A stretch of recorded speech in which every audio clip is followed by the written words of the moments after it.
किसी भी सूबे की गाड़ी अब पंजाब में नहीं चलेगी, ये फैसला है पंजाब काबीना का। बिस्मिल्लाहिर्रहमानिर्रहीम। अस्सलाम वालेकुम। मरियम की काबीना ने यह फैसला किया है कि किसी भी और सूबे की गाड़ी को आप पंजाब में नहीं चला सकेंगे। इस नोटिफिकेशन की क्या तफसील है वो मैं आपको आपके साथ शेयर करूंगा। सबसे पहले मैं आपको बताऊंगा इस नोटिफिकेशन का फ़ायदा क्या है, और उसके बाद बताऊंगा इस नोटिफिकेशन का नुकसान क्या है, और उसके बाद मैं बताऊंगा जो गाड़ियां ऑलरेडी दूसरे सूबों की रजिस्टर हैं पंजाब में चल रही हैं उनके साथ क्या होने वाला है, क्या वो गाड़ियां जब्त होगी या वो ये चलने देंगे।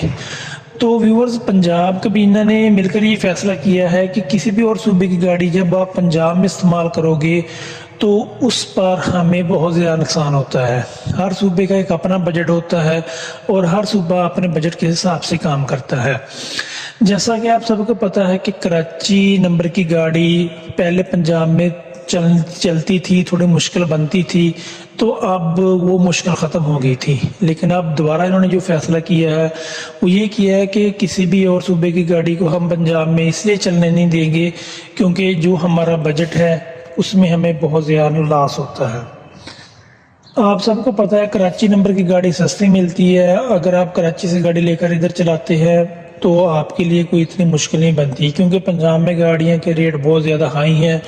तो लोग अक्सर कराची वगैरह से गाड़ी ले आते हैं, उधर से गाड़ी सस्ती मिलती है, उधर गाड़ी की वैल्यू कम है पंजाब की निस्बत।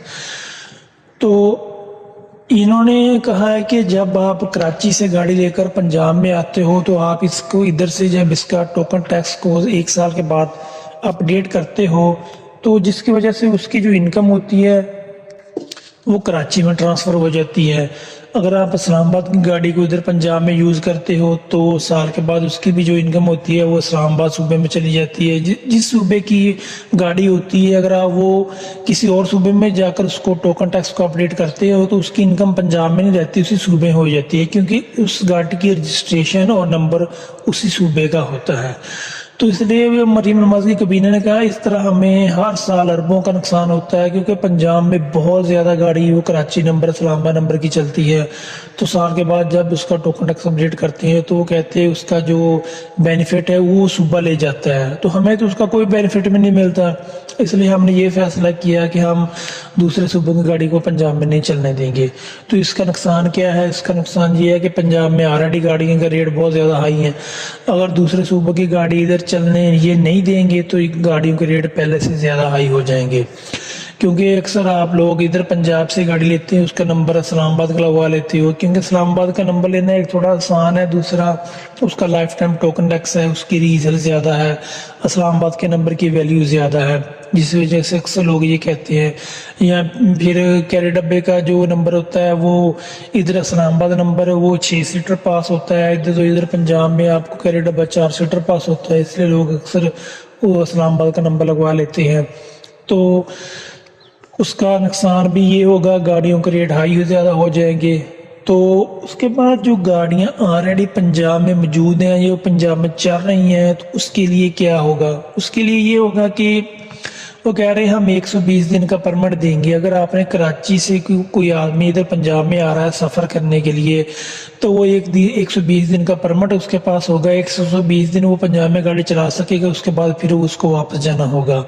अगर 120 दिन परमिट के बाद वो पकड़ा जाता है तो उसकी गाड़ी भी जब्त हो सकती है।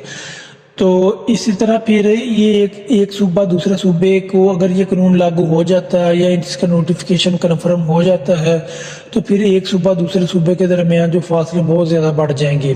फिर हर सूबा ये बोलेगा कि अगर कोई पंजाब से इधर गाड़ी लेकर आएगा तो वो पहले हमसे वीज़ा ले, फिर हमने उसको अपने सूबे में दाखिल होने देना है। फिर इस्लामाबाद भी यही बोलेगा और केपी की भी यही बोलेगा और कराची भी यही बोलेगा कि अगर कोई पंजाब से इधर आना है तो पहले हमसे वो परमिट ले, हमसे वीज़ा ले, तो जिसकी वजह से मुश्किल हो सकती है। हालांकि ऐसा बिल्कुल नहीं होना चाहिए। आल पाकिस्तान का नंबर चलना चाहिए, आल पाकिस्तान की गाड़ी है, आप जिधर मर्जी चला सकें, कोई इशू नहीं होना चाहिए। से ये हुकूमत आई है तो इस हुकूमत के जितने भी फैसले हैं वो सब आवाम के मफाद में, कोई ऐसा फैसला नहीं है, सब आवाम के लिए मुश्किल ही है, दिन ब दिन मुश्किल ही होती जा रही है। तो अब ये जो नई मुश्किल है आप देखते हैं कि ये मुश्किल कहाँ तक जाती है। ये नोटिफिकेशन की कुछ तफसील से मैंने आपके साथ शेयर की। अगर लाइक कीजिएगा, शेयर कीजिएगा, अपना बहुत सारा ख्याल रखिएगा। अल्लाह हाफिज़।